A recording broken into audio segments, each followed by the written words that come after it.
Welcome to Wealth Builders. I'm your co host, Tony Shore, and I'm here with the wealth builder himself, Anthony Cangemi. Anthony, great to see you again today. This is awesome to be here with you each week on the show. How have you been? You're busy this week. You're getting prepared for your big client event, and you've got a lot going on there in the office, meeting with people, right? Absolutely, Tony. Yeah, it's been a busy week. Every year we do three events for our clients. Primarily, we do a shredded event, which people love. Old documents from years past. A lot of these old documents they don't need to keep. We do a shredded event. We do our casino event, which will be at Rock and Bowl this year, and then we do a really nice Christmas party for our clients. So these are client events. It's really just our company saying thank you and giving back, to our clients. We recognize that our clients have a choice when it comes to retirement planning, and there's other firms that do this type of work, and so we just appreciate our clients very much. And I'll tell you, Tony, putting a plan together is one thing, but it's more of a relationship with your client. Things happen from year to year. Maybe tax laws change, healthcare issues can change with Medicare and reimbursements, estate planning issues change. So you really have to stay very close. And I'll just say for our listeners listening, if it's our firm or another firm that you're partnering with in retirement, stay close. Do those reviews. Stay on top of your plan, and make sure that the company that you work with is as committed to your success as you are. And the only way to do that, Tony, is to stay with your clients and have those semi-annual reviews and make sure that we stay on top of things and your plan stays on track. We do that religiously, and we do have some events that we do for our clients, and we enjoy those.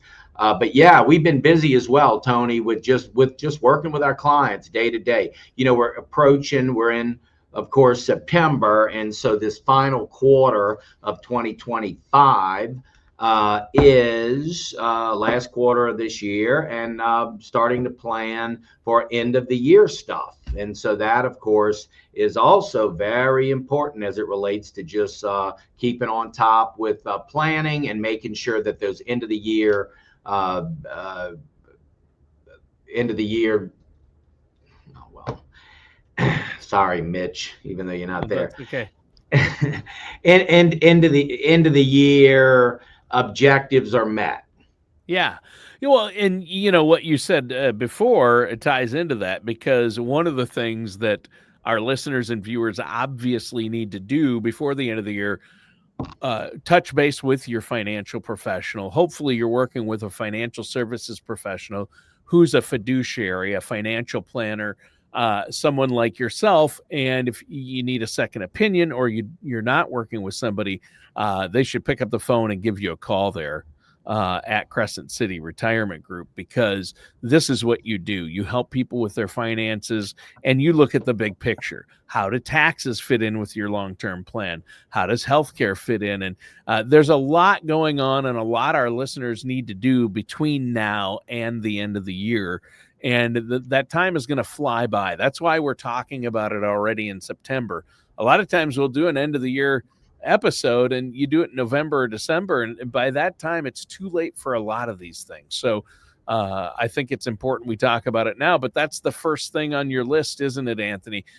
Get a financial review, have a plan in place before the end of the year, right? Absolutely, Tony. And in that financial review, there's really five key areas that we review and that you should review. So if you're listening, and you're able, you might want to jot these down. Now, of course, if you're driving, you won't be able to do it, but we can send these five specific pillars that we think should be reviewed each and every year, and especially at the end of the year. But one is your estate and legacy planning. has there been any changes in your estate plan? Any new additions to the family? Any new babies born, grandbabies? Any anyone Weddings? pass away Yeah. throughout the year? Any new marriages? Any new Yeah. weddings? So if there was anything that might have happened in 2025, whether it be an addition to the family or someone passing on, your estate planning is critical to really look at that. Beneficiary designations, wills, trusts, living wills, power of attorneys, all of those estate planning documents, just making sure they're in good order for the end of the year. So estate and legacy planning, Tony, and doing a review, if you will, before the end of the year is certainly one aspect of an end of the year checklist. Sure. Well, yeah, estate planning is a big part of it. You want to make sure all your ducks in a row before the end of the year. The sooner the better when it comes to estate planning. And some people might think, well, I've got a will, I've got that taken care of. Have you reviewed it? Have there been any life changes since the last time you went over your wills, your trusts? And maybe a will isn't enough. A lot of people are going to need trusts. They're going to need to look at beneficiary designations, which Right. take precedent over a will. So even if you have something specified in a will, if your beneficiary listed on your accounts is different, you've talked before, Anthony, how critical that is. So I know you have estate planning attorneys there you work with to help your clients. I encourage our listeners and viewers to get a hold of you and set up that consultation to get that taken care of. Boy, if you've been putting that off, like you said, any major life changes, and Yeah. those are things need to be updated: births, deaths, marriages, a lot of these things. Maybe you moved, maybe Correct. relationships have changed with children or grandchildren. Maybe their life situations have changed, so you need to change how they're listed in your will or their beneficiary designations, or maybe create some new trusts or change some existing trusts. There's a lot to that. And I think that's one of the bigger areas and things people need to look at before the end of the year. That's for sure. Absolutely, Tony. And as it relates to any language that might need to be updated on those estate planning documents, any tax ramifications that might have changed, even with the new bill, the big beautiful bill we talk a lot about. Yep. So, at the end of it, estate and legacy planning certainly is one aspect of your retirement plan that should be looked at each and every year, and especially toward the end of the year. The next one, Tony, is going to be healthcare. Healthcare is a moving target as well. As you know, that we're coming on to this enrollment or period with Medicare, October the 15th through December the 7th. And so making sure that your healthcare plan is in order. For 2026, a lot of these health plans do make changes, whether it be Medicare Advantage or if you're on traditional fee for service Medicare with a supplement, or maybe you have a group plan to supplement your Medicare and retirement. So Medicare changes with health care as well as long-term care. Mm. If someone were to be discharged from a hospital, and need to go home or assisted living to recover, or even a nursing home. So making sure that you have a plan in place, a healthcare plan, and making sure that that's done, and the plan is up to date is so important.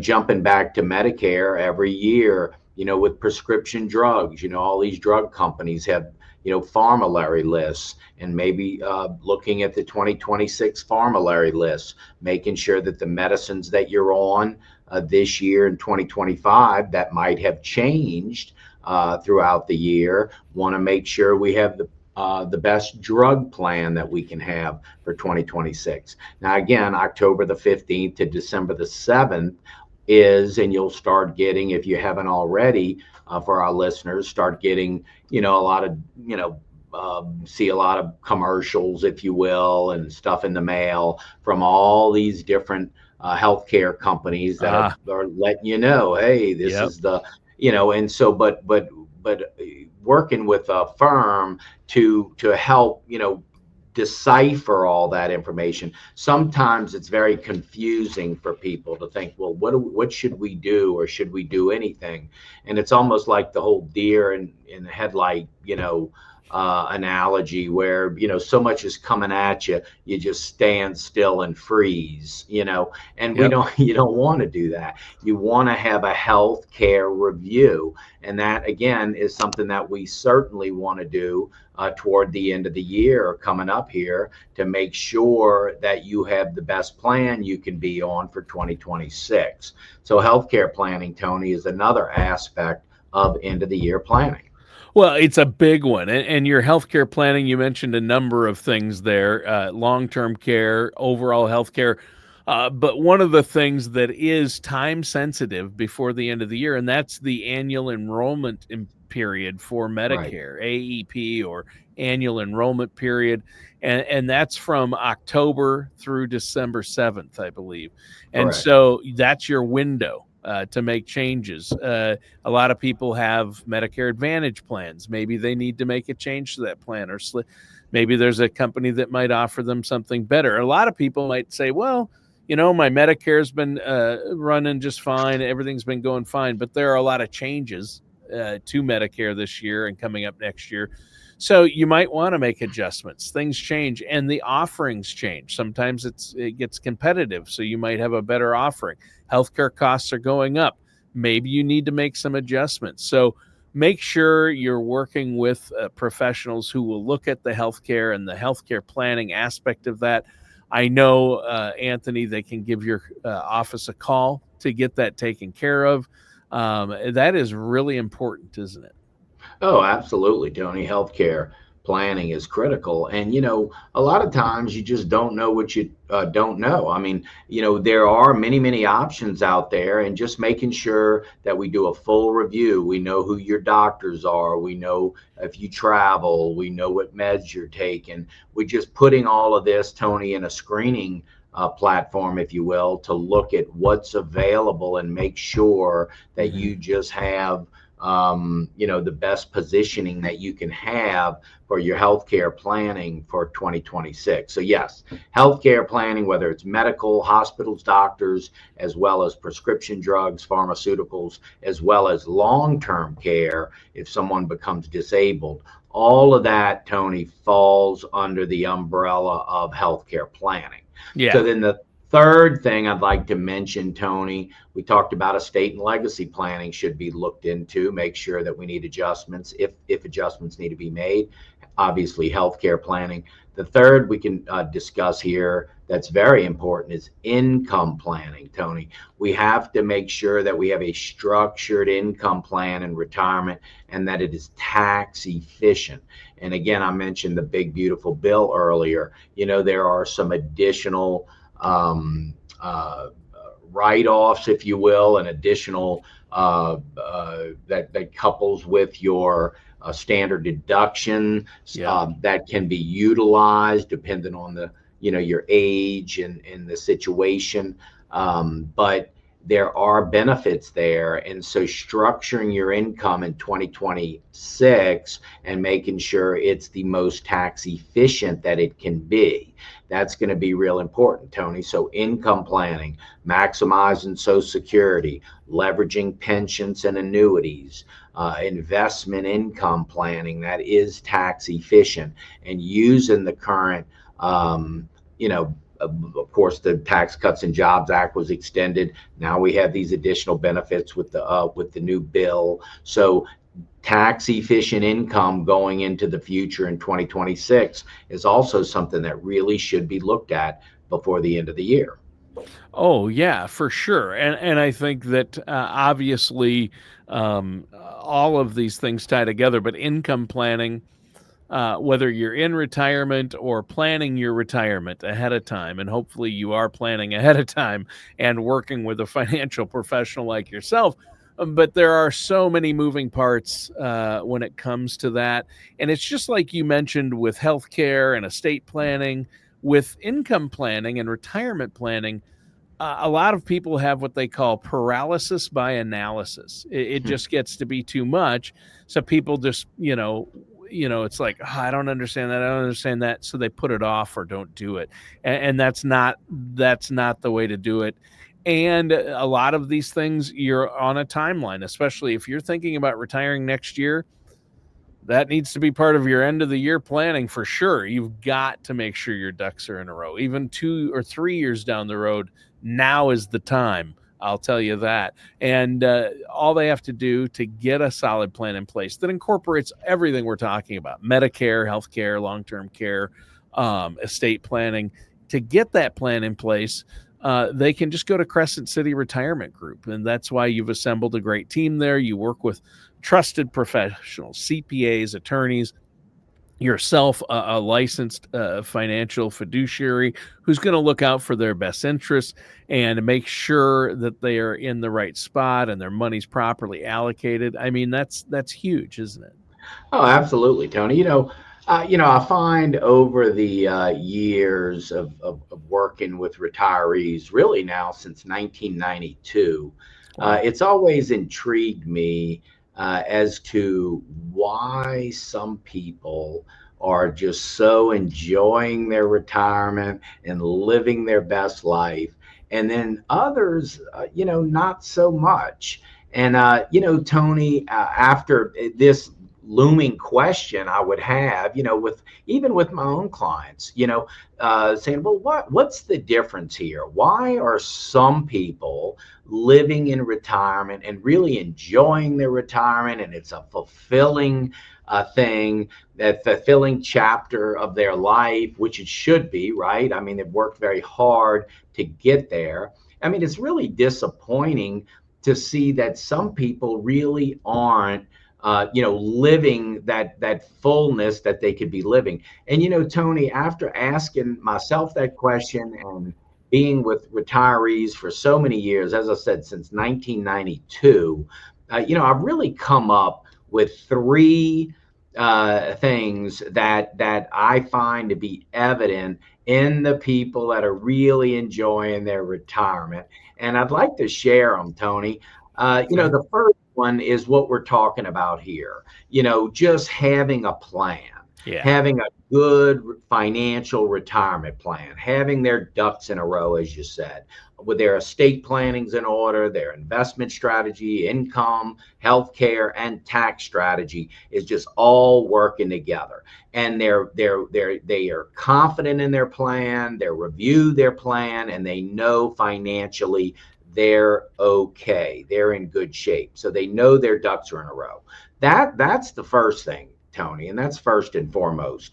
But let me just say, the second aspect of just a full retirement, I find, Tony, is that the people that are really enjoying their retirement, they have a great plan, financial plan, but then they also haven't lost sight of the things that they really enjoy doing, the things that they enjoy, whatever hobbies they might be involved in. It could be anything, Tony. Some people like to paint, they like to sew, they like exercise, they love their grandkids, they like hunting and fishing and golfing. But the people that are travel, the people that in retirement that haven't lost sight of the things that they really enjoy doing, I find is another aspect of people really getting a fullness from retirement. And then the third thing, Tony, that I've noticed is people that feel they're still giving back. They still have some, they feel, whether it be with their families, they're supporting their families, supporting their kids, grandkids, or even a cause that might be important to them. They're supporting that cause. They're giving back. They have the time. They have the resources, so they're giving back. So I would say, Tony, it starts with a financial plan, a good, well-rounded retirement and financial plan. Obviously, is first and foremost. It's kind of like the old saying, you can't pour from an empty cup. So, Yeah, you right. have to have your plan in order, of course. But then from there, Tony, it's not just that, okay? Because there are people that it's not just the size of your bank account that is going to allow you to enjoy the fulfilling retirement that you deserve. It needs to be some of those things that you really enjoy doing and making time for those things, those hobbies that you've enjoyed your whole life. And now you can get back to a lot of those things that maybe you haven't been able to do as much of because of work and because of life itself. So getting back to some of those hobbies and things that you really love, and then the other thing is purpose, Tony. Who are you sharing this with? How are you supporting, whether it be a cause or a charity, and getting involved? And I'll just say, Tony, for our listeners, if you have a good financial plan in order, and if you are committed to enjoying some of those things that you enjoy, and you got maybe be a little selfish here. What are the things that you really enjoy, and making sure you make time for those things, and then also having some sense of purpose. How am I helping? How am I giving back? And I'll just say for our listeners, if you can accomplish those three things, you can have the retirement that you deserve and that you have always dreamed about. Yeah, and that's the key right there, Anthony. I think that is so important. Now, probably the last thing we should talk about here on the show today, as far as year end planning and year end money moves, would be regarding taxes. And I know that tax planning is one of the pillars and one of the big parts of the overall retirement income plan and just the overall financial planning and investment planning. There are a lot of things that taxes can affect. And, there's tax loss harvesting. And that's something that people are going to want to do. That's time sensitive before the end of the year. But explain to us, what is tax loss harvesting and why is Yeah, that important? absolutely, Tony. And so just to kind of piggyback off of your point, taxes certainly infiltrate everything we've just discussed. Your estate and Yes. legacy planning, taxes are involved. Healthcare planning, your investments, your income planning. Taxes is the umbrella that really encompasses all aspects of your retirement plan. So you certainly are going to want to be tax efficient in your retirement planning. So specifically, the tax loss harvesting strategy, Tony, are going to be assets in non-qualified investment accounts or brokerage accounts where those values may have gone down, and you want to get out of some of those positions, and you may have some stocks or some investments that have gone up, and they may have increased to a point to where they are. And especially as we speak today, a lot of these positions, Tony, especially these growth positions, large cap growth, and even the mid caps, a lot of these positions have really gone up to all-time highs, right? And so the tax loss harvesting is selling positions and capturing some of those profits on those positions that have really run up very well. But of course,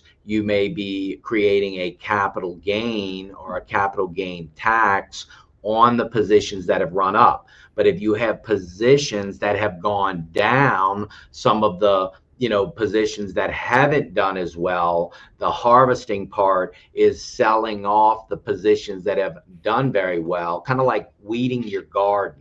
Let's sell off some of the positions that haven't done well and offset the gains with those positions. So for the more positive positions that we want to capture some profit, we can use the positions that have gone down to offset those gains and ultimately offset the taxes. So tax loss harvesting is really just, again, kind of cleaning up the portfolio, capturing some profits and then selling some of those less desirable positions to offset the gains. Yeah. So it's really high time toward the end of the year to be looking at that. And of course, in our investment reviews, Tony, we look specifically at that. We look at all of the positions that have run up, that have possibly peaked out, and we look at the positions that might not have done so well and try to balance the two. And now today, Tony, with some very sophisticated software and platforms, we can really dial that in and really clean those portfolios up, so there's not a lot of taxes to pay on those gains if we have some of those other positions, those positions less desirable, to offset those gains. So Yeah. tax loss harvesting is really a phenomenal strategy to clean up the portfolios before the end of the year. Yeah. And of course, tax planning in general, now before the end of the year is when you want to do overall, just even simple tax planning.